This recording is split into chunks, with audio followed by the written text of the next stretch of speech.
What are you doing, Browney?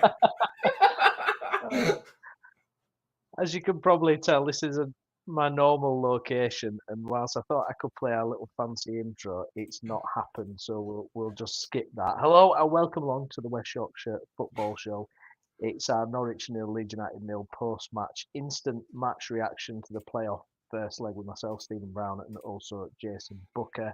If you watch along, please get your comments in, please like the video and subscribe to the channel as always. Well, there we go, Jason. We've got through the first half of this playoff tie. Lots to get into with this, but first of all, your kind of general thoughts just a few minutes after full time. Yeah, we were better. We were better than we have been. We showed much more control and composure. We looked like the team, especially second half. We looked like much more like the team that were conceding very little chances earlier on in the year. The game kind of transcended into a situation where neither team wanted to concede. That's how it felt. It felt like we did a little bit more in kind of trying to press the action, but they were sat back very deep. I can't imagine that they would have wanted to come out of today with a draw or losing, obviously, but with the draw, I would imagine that they'd have gone into today thinking, let's get in front and then take it to Ellen Road and kind of S-house their way to the final. So I think on the face of it, I think it's a better result for us than it is for them. Having played the first leg away from home, I think I had a few moments just gone a little bit more for us. We'd have ended up winning the game. I think a Rutter's chance early on when he just swings and completely misses it. I think if that's Piroe, I think it's 1-0. I think if it's Somerville, it's probably 1-0. I think if it's Nonto, it's probably 1-0.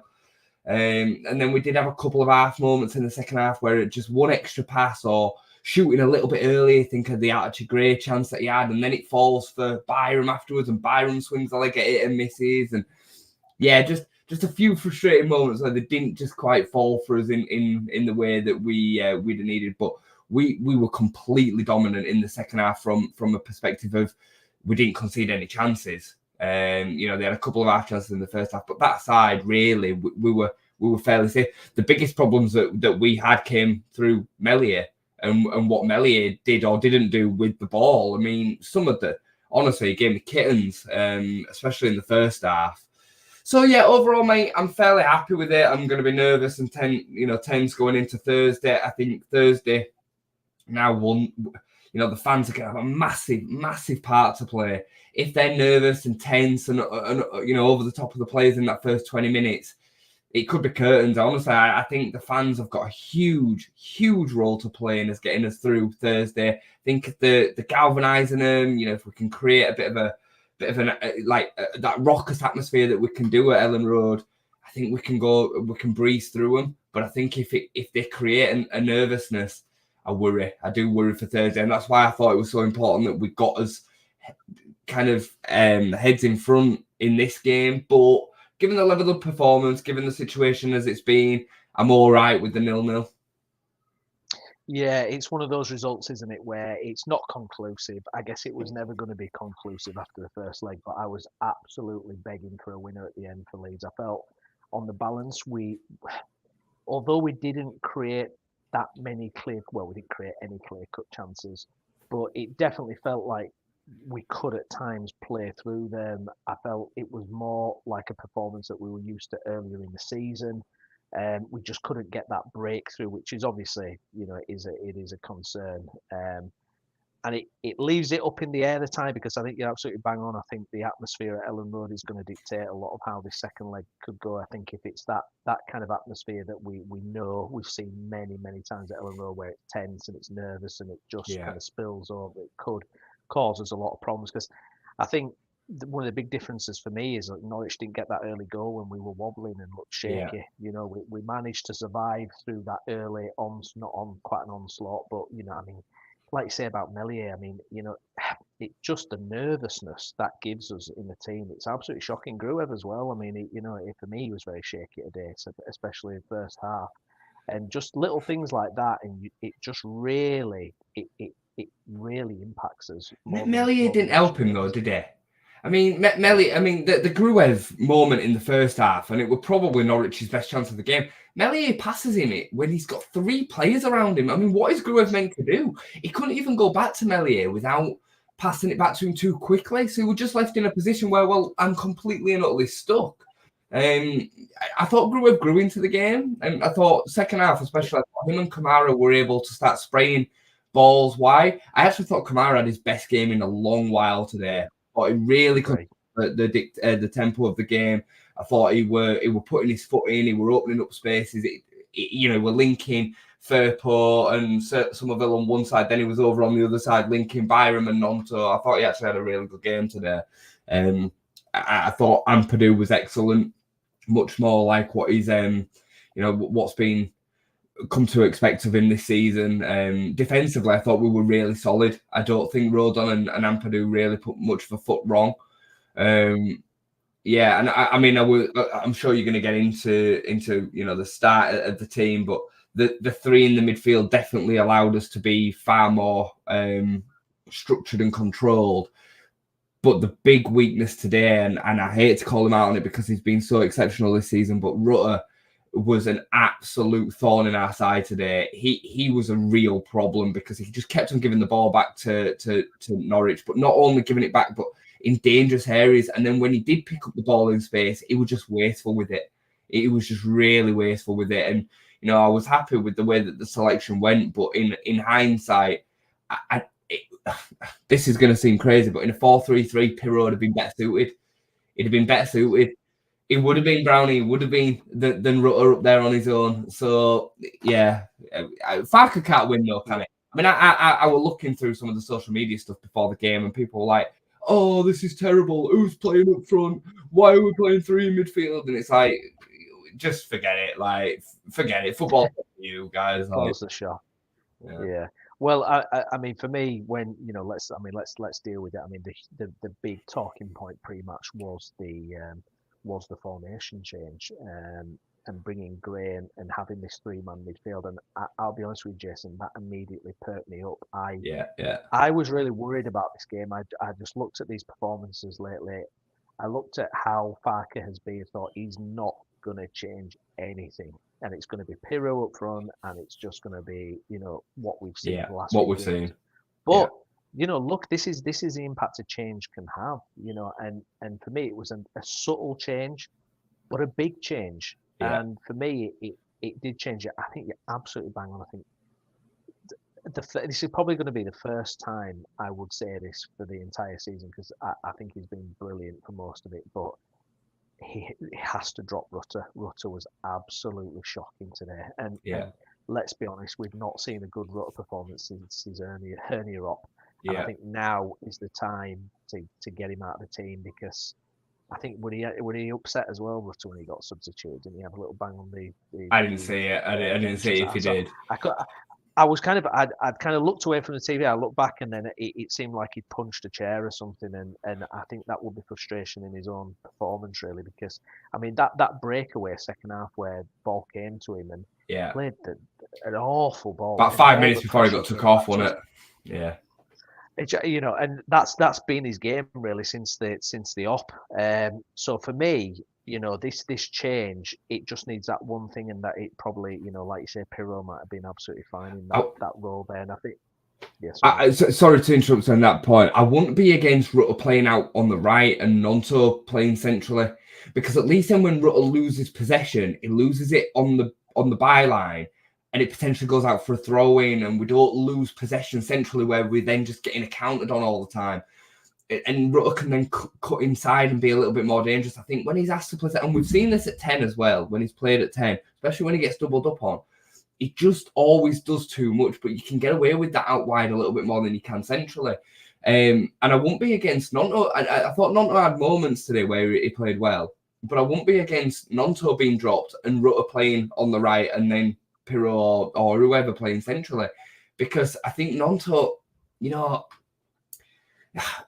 first half today, I feel if James is in Nonto's position, I feel like we probably create more chances, because Nonto's so concerned about what the ref's not giving him, and the ref was horrendous, by the way, or what the Norwich players are doing to him. Whereas Dan James just bounces off it and gets up and gets on with it. And it's just so frustrating. So I wouldn't be against, a change out on that side either. I'm not saying not to play terribly or anything. He didn't.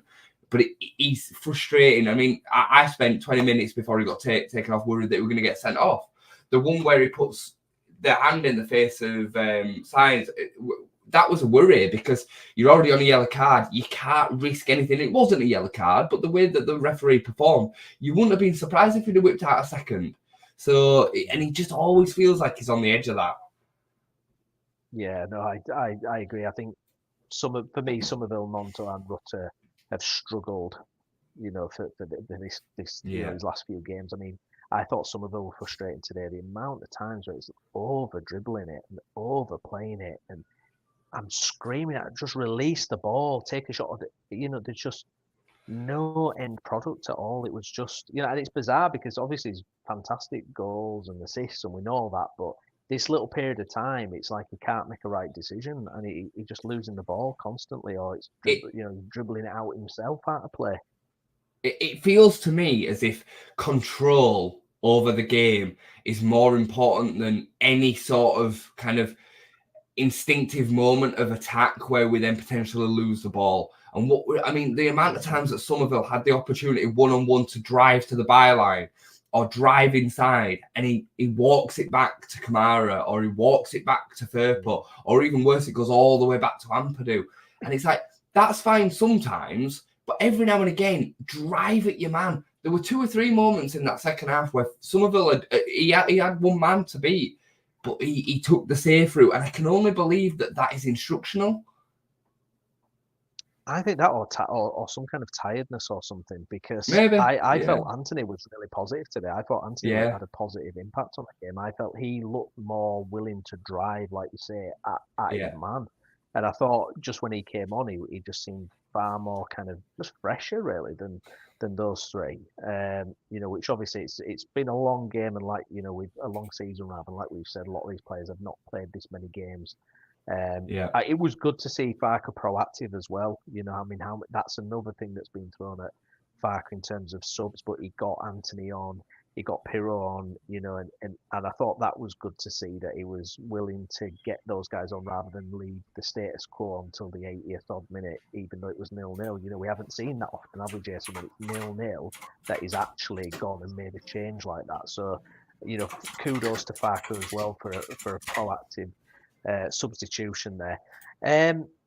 Just generally, it felt more like the old Leeds today. And look, I don't want to be too critical of Yononto, Somerville, Rutter, because I think obviously they're the stardust in the team. We know that. But I think you have to be fair as well. Speaking of more positive stuff, you mentioned in there Kamara. I thought Kamara had an excellent game. I thought he was just everywhere. Second half he was absolutely everywhere. Yeah, I agree. Gray, how do you think Gray did in that kind of advanced midfield position? I thought he grew into the game. I think the first half he was kind of acting as the 10, and I think second half he played more as another 8. So he was a little bit deeper, which allowed him to kind of influence the game a little bit more. I'd like to see him doing what Kamara does on the other side. I'd like to see Gray doing a little bit more of that, interlinking down them wings. But yeah, I thought he was better. It was definitely one of his better midfield performances today. Not quite to the levels of the Chelsea performance, but definitely better than what we've seen in that role. And I like to have seen Connor Roberts start on the right, but I do understand the reason why Byram started. Defensively, he's probably more solid than Connor Roberts is. But Byram just kills the momentum down that side so often, whereas Firpo, down the other side, creates his opportunities. But the different players, I get it. I do get it. They have some serious threats in their team as well. And, for as good as Sarah is, it was completely sniffed out by the 3 in midfield today for the most part. Johnny Rowe was dealt with really well by Firpo again. He was dealt with well by Firpo in the, I think it was the first game that we played against Norwich. I think it was that one way back when. I thought Firpo was good. So yeah, just coming back to Gray. Overall, mate, I thought it was solid without being spectacular. Yeah, I agree with that. And I think when you looked on the balance of play as well, especially that second half, for me, there was a growth in class, absolutely.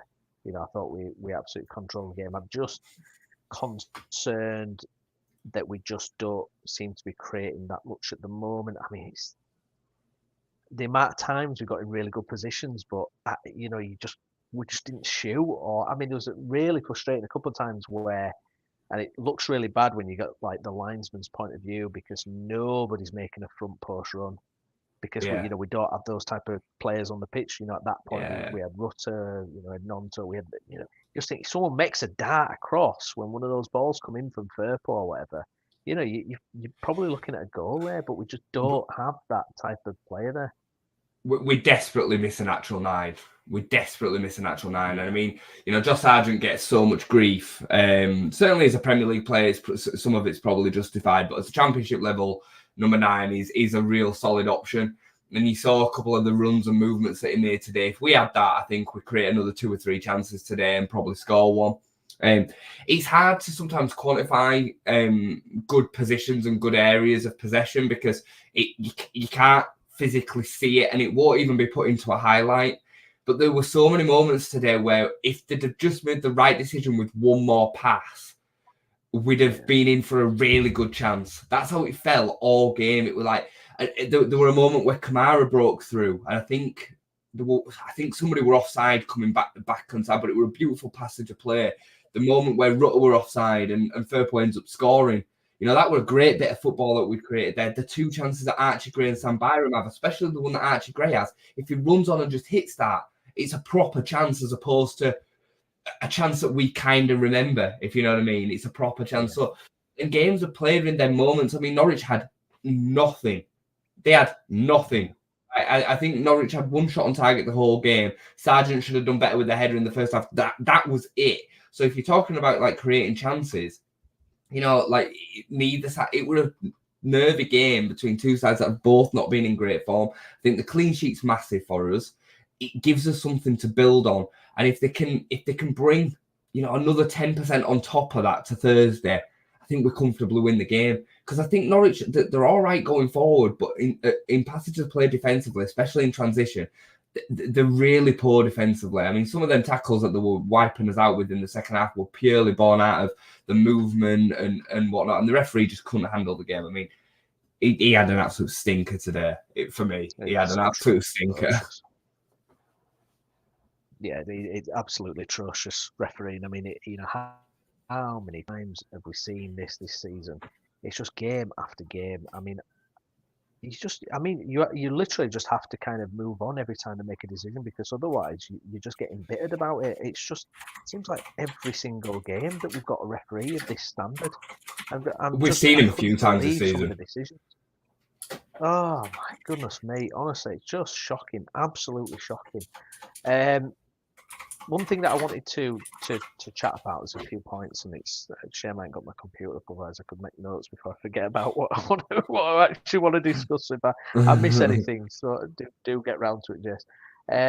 But is the Meslier thing? Because for me it's a bit of a worry going into Thursday's game, because he looks to me like he feels the pressure. That guy, he's not cool. He feels seconds away from a mistake, doesn't he? He feels seconds away from it. And I mean, recently he literally has saved nothing. And today, thankfully, he wasn't tested. The Sarah free kick that goes round the wall. I mean, if he don't save that, I'd have subbed him straight away. And that were it. That was. And I don't want to be. I don't want to be horrible towards Meslier, but he's a massive confidence player, and you can get away with that with a winger or a striker because they can build themselves back into confidence in a different way. As a keeper, you can't. You've got to be mentally resolute. You've got to be the last line of defense for a team above all others. You've got to be crazy almost, and it just feels like he's too nice. And when he's asked to pass out from the back, I will say this season on the whole, his passing out from the back has been good. It's been okay. I'm talking 5 to 10 yard passes. He opens up the spaces. He's comfortable enough with the ball at his feet to be able to pick them passes left and right. When you're then asking him to play the ball 35 to 60 yards, usually it goes out for a throw-in. We've seen it all season. But I will say with that, he doesn't have a great target man if Pat's not playing.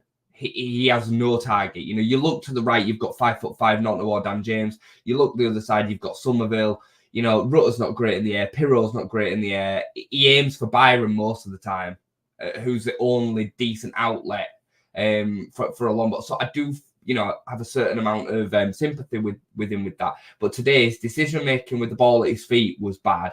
And every time the ball was in and around him, it felt like there were a problem. And, you know, if there had been a decent shot on goal today, I think it'd have gone in. And that can't be right, you know? Yeah.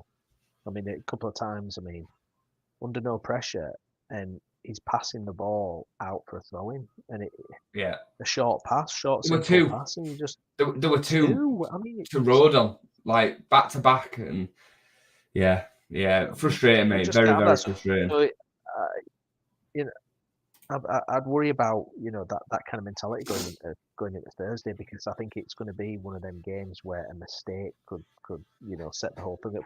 Right. One thing I did want to that's just come back to me that we were messaging a little bit about in the WhatsApp group, and generally speaking, I feel like this will lead is, God, it would be nice to get some luck.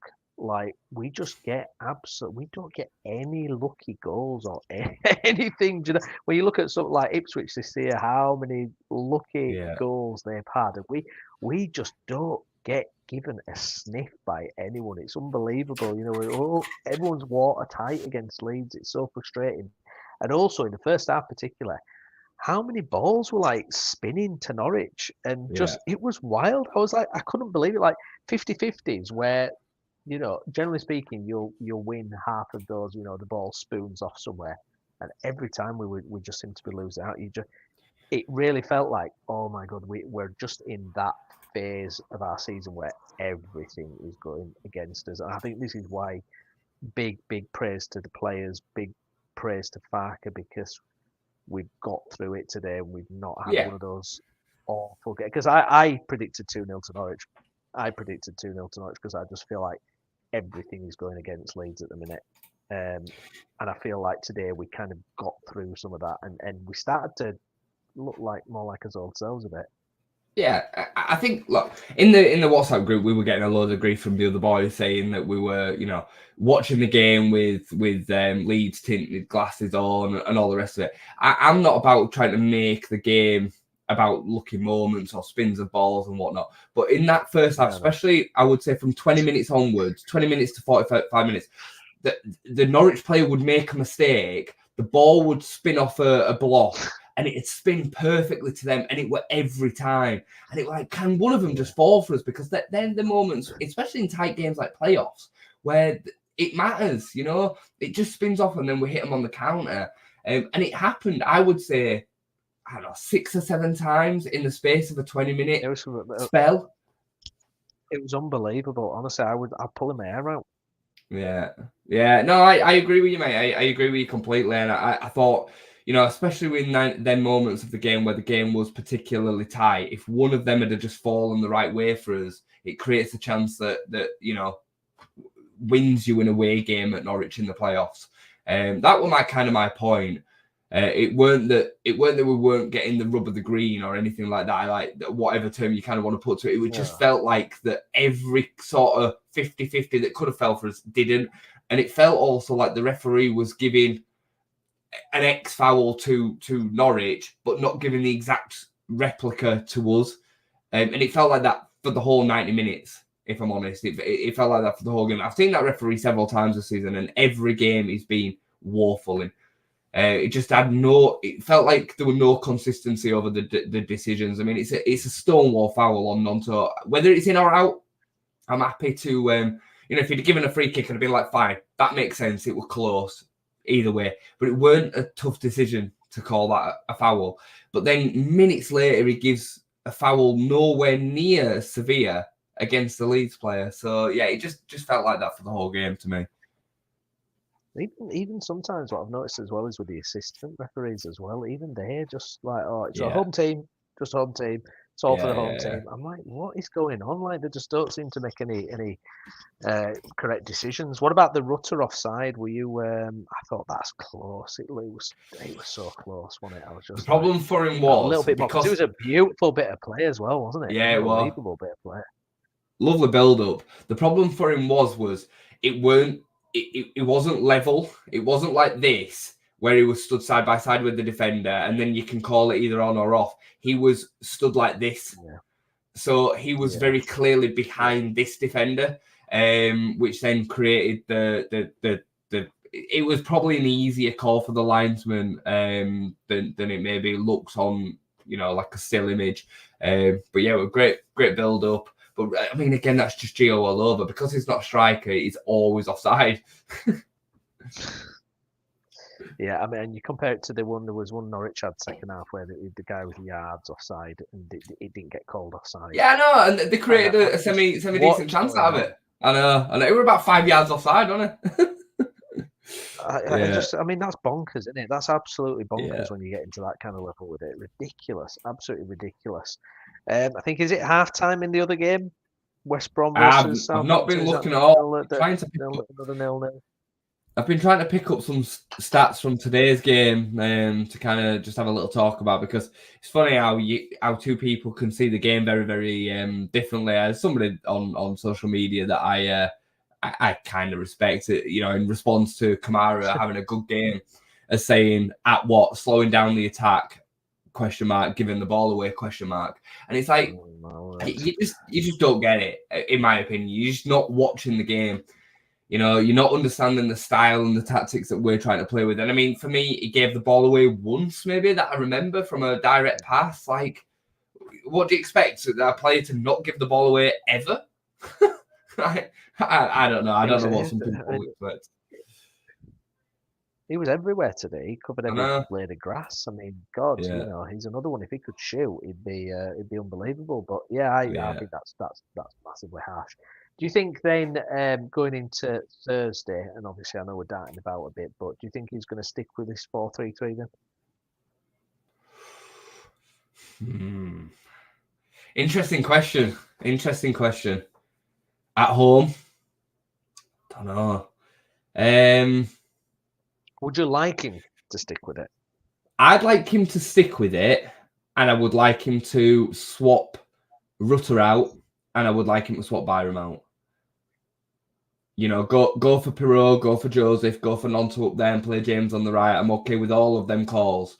I think Piroe would really suit the 4-3-3. I think he'd suit that role up there because he would be expected to do less where he's dropping back in. He'd be able to take up them more dangerous areas in and amongst that position. He's not great at holding the ball up, but neither's Rutter. I mean, Rutter didn't hold up a single pass today. He didn't link anything. So you're not losing anything by Piroe not being able to do it either. But Piroe, for me, would have walked onto that chance after 5 minutes and struck the ball. Whereas Rutter, he can't compose himself in them moments in front of goal. It's not what he's about. So, but yeah, if we can, because we need a little bit more of an attacking intent on Thursday. We can't go through playing exactly the same as we did today. Horses for courses, getting through that at 0-0 today is okay. But at home, we still need to go and win this game. Yeah, we can't. I mean, obviously we could on penalties, but that's not the way that we should be trying to look us way through this game. We need to go out there and win the game, for me. Yeah, I would like to see heavy possession and really control that game.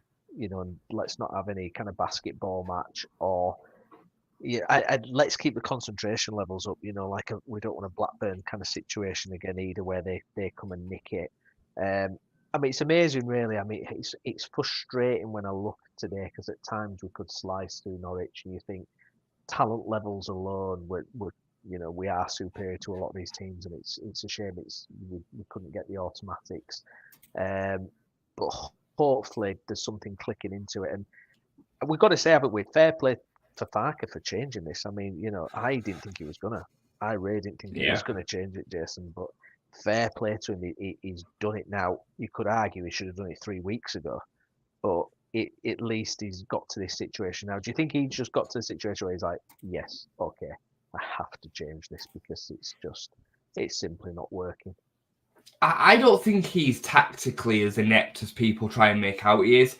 I think that this squad overall has limitations, and I think we big it up to be like just elite in this division. Don't get me wrong, it's a very, very good team in this division, but throughout the whole squad, he hasn't got much to be able to change what the tactic is going to look like, especially with not having an out-and-out number 9 replacement for Pat.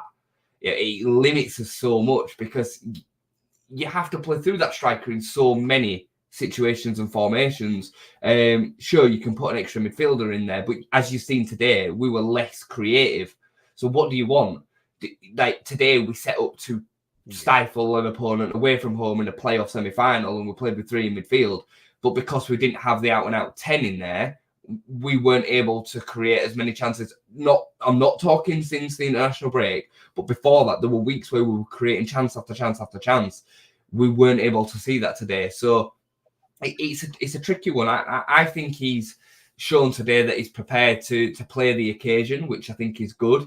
I was a second guessing whether that was the right thing beforehand, because I do believe there's some truth in the stick to plan A, make plan A better. I believed it under Bielsa, and Bielsa proved that it was correct.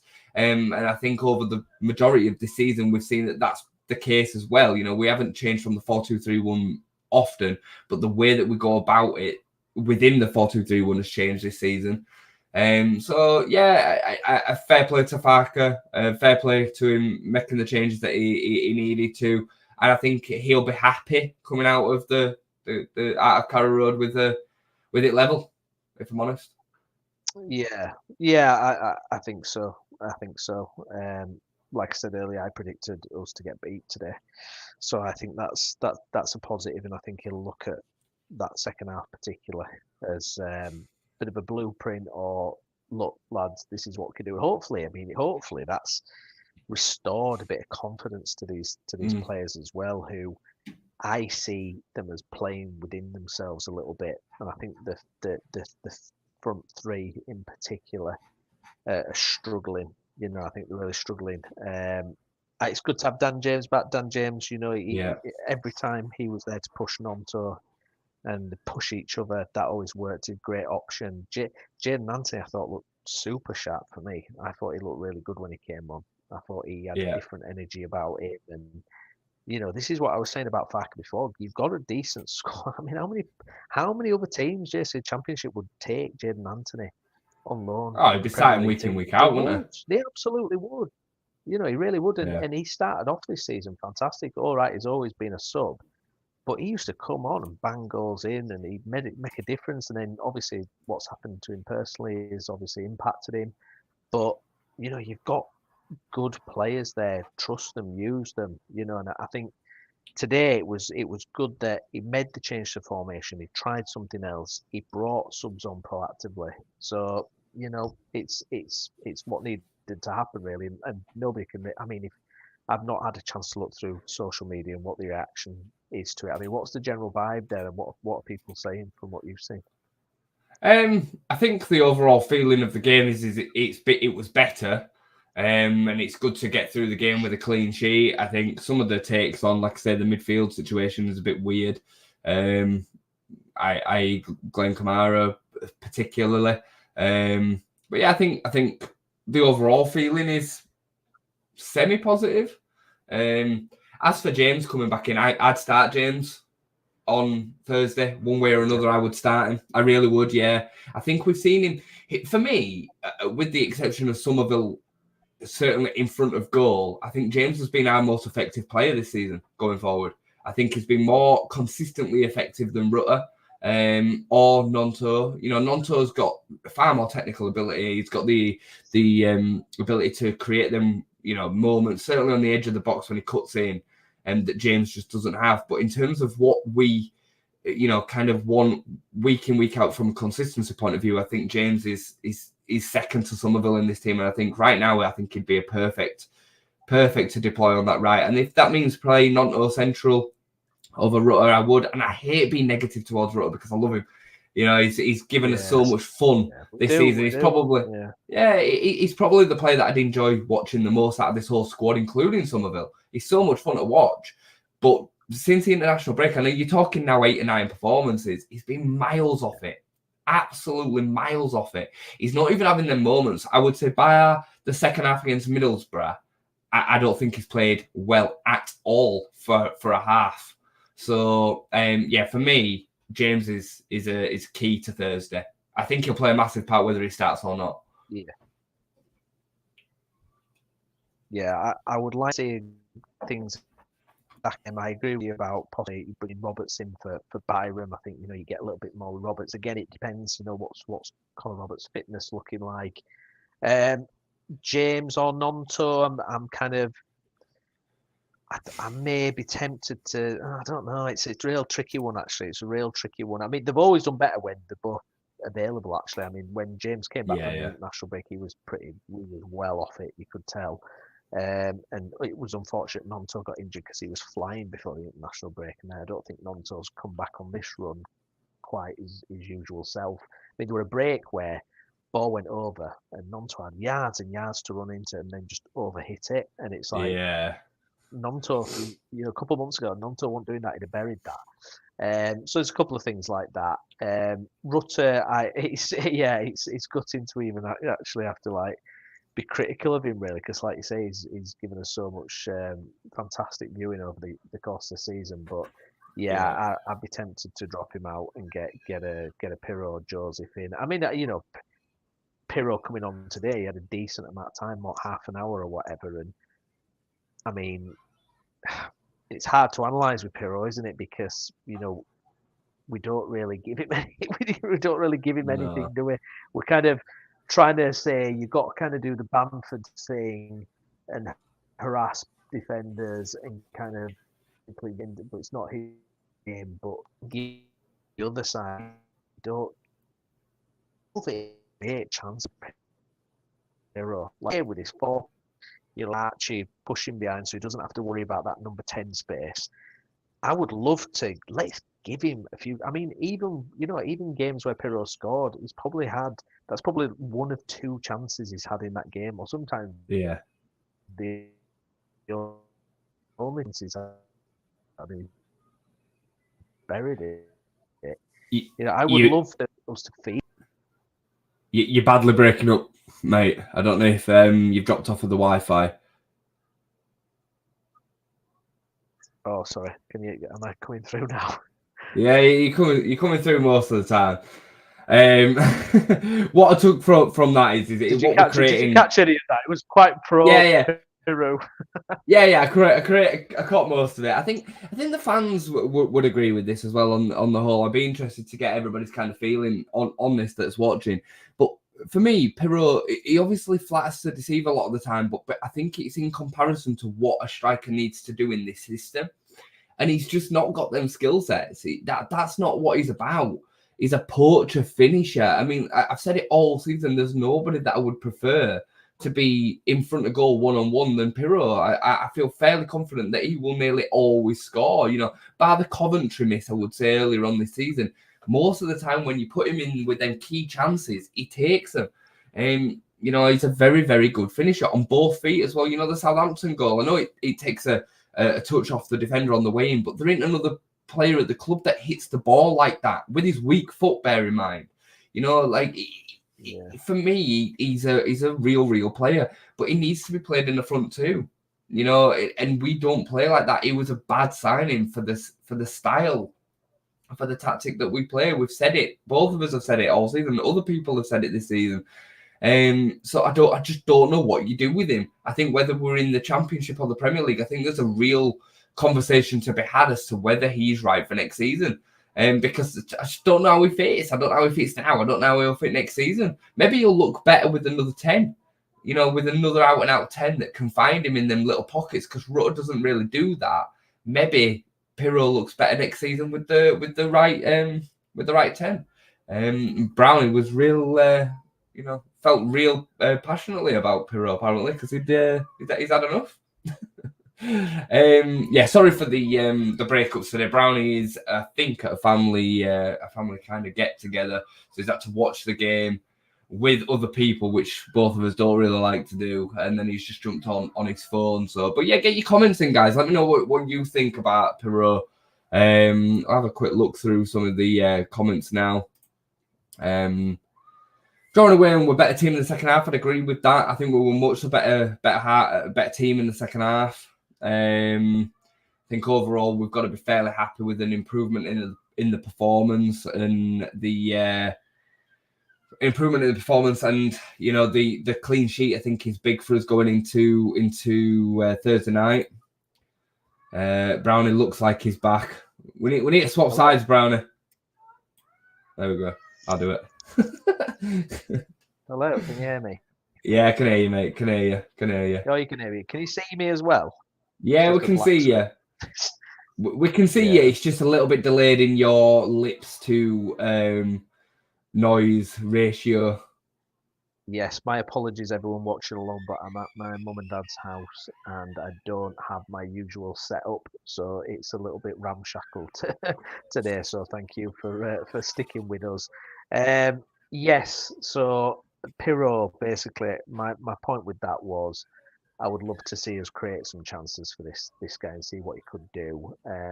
Other than that, you're looking at maybe Joseph coming in at that kind of top of the end of the pitch, but I don't see that happening really unless he springs us another surprise Farker. But other than that, I think go again. I mean, we can definitely win this. I just hope we've turned a corner, Jason. I hope we've got a bit of confidence back and we've turned a corner. It very much reminded me going into today's game of the Derby playoff game. And I was reminding myself in the run up to today that even though we were terrible in the running to the Derby game, we were excellent away at Pride Park that day. We were still the third best team in the division that season. And bar the Cooper Casilla absolute collapse, we win that game and we go to Wembley, and then we have a 50-50 chance against Villa in the final, in my opinion. I'm sure that plenty you'll disagree with that, but I'm sure plenty would agree as well, because we were brilliant in the first half at Ellen Road too. It would if we'd have just conceded a normal goal at the back end of that first half, I think we'd have probably come out in the second half feeling all right about it. We were still leading the tie that day, but because of the way that it had gone, it felt like a self-sabotage. It felt like we just couldn't help ourselves. And I think this running with Norwich is exactly the same. And the best part about it is that Norwich are not in great form themselves either. They're struggling with a few injuries too. And I would say that this Norwich side in comparison are nowhere near as good as that Derby side. You think of some of the players that Derby had in that team. I mean, that Derby team should have been challenging for top two. We all know that Frank Lampard didn't achieve anything with that team. They had Tomori and Mason Mount, and they had some unbelievable players in that side. So yeah, for me, we've got it all to play for, mate. And we can go into Thursday with some renewed confidence now, not just hope, some genuine confidence, because we've seen a bit of a performance today. We've kept a clean sheet. We've been structured. We've not given away loads and loads of chances. We're back at home. It is on the fans and the players. It's a two-way street, but it's on them both to come out believing on Thursday that we're going to get to Wembley, because we absolutely can. It is now in our hands. And I know some will say we've not been great with that this season, but you know what? Like these boys, I think, deserve us to be right behind them and feel confident that we can do it on Thursday. Yeah, absolutely. Yeah, I think the disappointment of not getting automatics, I think you just have to put one to one side. I think you just have to fully get behind the boys now. It was a great show at the end of the Southampton game where they clapped them off the pitch and they tried to give them that encouragement. That's the kind of energy we need. That's the kind of vibe we need to go in at Thursday, because we're more than capable of winning this, and I hope it serves as some. Because I didn't know what we were going to get today. I really feared it was going to be another bit of a limp performance, and I would have really struggled with that if it had been. But it's definitely not been that. There's been changes to the team, so come on, let's get this done. And whoever we end up having to face in the final, bring it on. Any kind of final thoughts or anything from you, Jason? I know we're probably going to end this with a little bit early due to technological challenges today, to say the least. But anything you want to cover before we drop off, mate? Yeah, I mean, we'll probably review it again, won't we, tomorrow in the roundup, and we won't have much else to round up other than us guys. So hopefully you'll all join us in that for the roundtable show tomorrow. But yeah, I think we can be, like I've just said then, we can be positive about what we've seen. I think we showed ourselves to be the better of the two teams. I think against Somerville, Rutter, if he does play, even Nonto can offer so much more, which is positive in a way, because we've still controlled the game today. We've still been marginally the better team. If it were a boxing match that went to points, I think we'd just have edged it. We were just missing the clinical moment to take one of them chances. Like I say, I think Archie, if he hits that strike that he comes onto, anything can happen. It can bobble off a defender and go in. There were other moments like that throughout the game. Really, really pleased to see us get a clean sheet and the defence look structured and solid again. There was a brilliant tackle by Byram beginning in the second half where it looked like they might be able to break away. I thought Byram overall defensively was all right today as well. Kamara back to something like his better self. Firpo had a good game.